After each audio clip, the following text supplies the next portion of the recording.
Bonjour à toutes et à tous, bienvenue dans votre journal d'information de la mi-journée sur TV Vendée en ce jeudi 25 septembre. Début septembre, comme partout ailleurs, les élèves vendéens ont repris le chemin de l'école. Parmi eux, certains sont en situation de handicap, troubles moteurs, de l'attention, dyslexie ou encore dysorthographie. Malgré ces difficultés, ils sont pleinement intégrés dans leur classe. À leur côté, au quotidien, des professionnels assurent un accompagnement personnalisé. Ce sont les AESH, les accompagnants des élèves en situation de handicap. À l'école Saint-André, à la Tardière, Carole et Karine interviennent chaque semaine auprès de plusieurs élèves.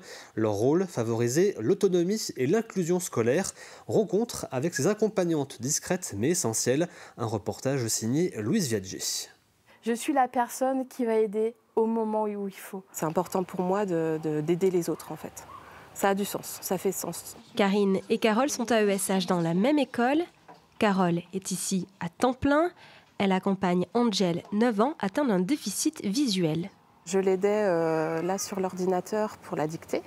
Je vérifie que voilà, il suit bien l'ordre des mots et que je lui rappelle qu'il faut se relire. Voilà. Donc, ça c'est déjà un travail qui est adapté sur l'ordinateur avec une police spécifique et puis une taille d'écriture qui est quand même plus grosse. D'où aussi le fait qu'il soit au fond de la classe, pour pas que les autres élèves voient en fait ce qu'il écrit, pas qu'ils copient. Même mission pour Karine dans ce cours d'orthographe. Troubles de l'attention, dyslexie ou handicap moteur, elle doit s'adapter aux problématiques de chaque enfant.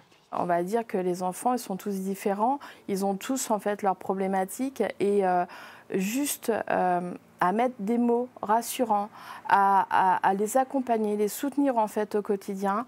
Voilà, tout le monde y arrive. C'est juste, il leur faut le petit coup de pouce. 20 AESH accompagnent 45 élèves dans des écoles privées du secteur Pouzauges-La Chatagneraie. Un quart de ces AESH sont à temps partiel comme Karine. Un métier, une vocation qui n'est pas le fruit du hasard. J'ai aussi mon métier d'avant où j'étais éducatrice spécialisée. Il faut aussi savoir que moi-même j'ai un enfant qui est dyslexique, dysorthographique et qui a de la dysproprioception. Et j'ai voulu en fait faire ce métier d'accompagnement parce que en fait, je voulais mieux comprendre aussi mon fils qui était aussi en difficulté. Karine intervient dans une autre école et elle cumule 2 emplois à côté de ce travail. Selon le ministère de l'Éducation nationale, 93% des AESH sont des femmes. Elles gagnent en moyenne 950 € par mois.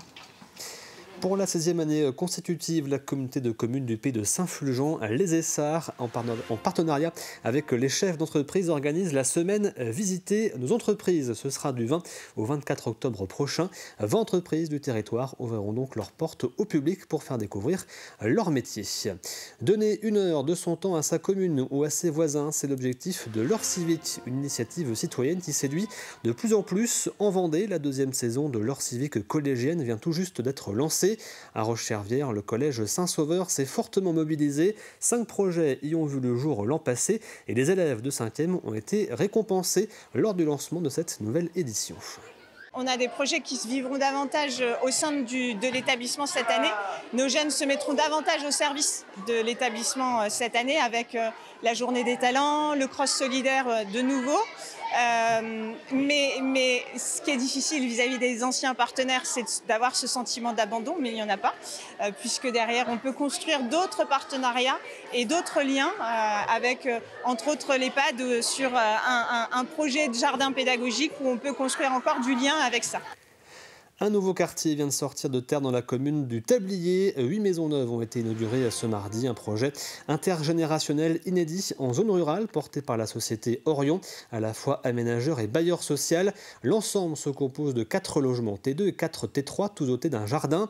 Objectif, favoriser la mixité sociale, renforcer les liens entre générations et permettre aux personnes âgées de rester dans leur commune dans des logements plus adaptés. Un investissement d'1,3 million €. Le théâtre de Thaly à Montaigu-Vendée fêtait ses 15 ans le week-end dernier, un anniversaire célébré de manière inédite à l'occasion des Journées européennes du patrimoine. Pour la première fois depuis son ouverture, le public a pu découvrir les coulisses, loges, scènes ou encore régies, une immersion dans les secrets de ce lieu culturel. Chaque année, près de 15 000 spectateurs franchissent ses portes, une fréquentation qui ne faiblit pas puisque la saison 2026 est déjà quasiment complète. Reportage de Louise Ménori. Côté cœur, on va être côté cour. Et ensuite, forcément, on va avoir le jardin là. Et donc... Des anecdotes, c'est ce que raconte Maxime aux visiteurs qui découvrent les coulisses de ce théâtre pour la première fois. On va parler de cour et jardin. Donc on ne parle pas de gauche et droite, hein, c'est ce que je leur disais sur la scène tout à l'heure. Donc avec les petits tips, quand on est donc en fonction du point de vue où on va être sur la scène, on ne va pas avoir la même technique pour savoir où est cour et jardin. Et donc quand on est artiste et qu'on regarde donc les fauteuils, le public, on dit que cour c'est le côté cœur. Et de donner des anecdotes sur le théâtre sont des moments plutôt agréables et on a envie de recommencer parce qu'en fait ça faisait depuis l'ouverture du théâtre qu'il n'y avait pas eu des visites des coulisses du théâtre. Donc, Un théâtre moderne conçu il y a maintenant 15 ans et qui peut accueillir jusqu'à 480 personnes par représentation. L'acoustique a été travaillée évidemment au moment de la construction. On a cette forme un petit peu en arrondi qui permet d'avoir un petit peu un cocon et de faire que le son rebondisse peu. Et les murs sont en bois, voilà, pour le plafond Insta. Enfin voilà, tous les matériaux évidemment sont réfléchis pour qu'il n'y ait pas trop de réverb et que où qu'on soit placé, on entende le son de la même manière et qu'il n'y ait pas forcément besoin d'amplifier les voix des acteurs. Pour Catherine et Annie, cette visite était tout simplement exceptionnelle. C'est que du matériel très moderne, très sophistiqué, très professionnel.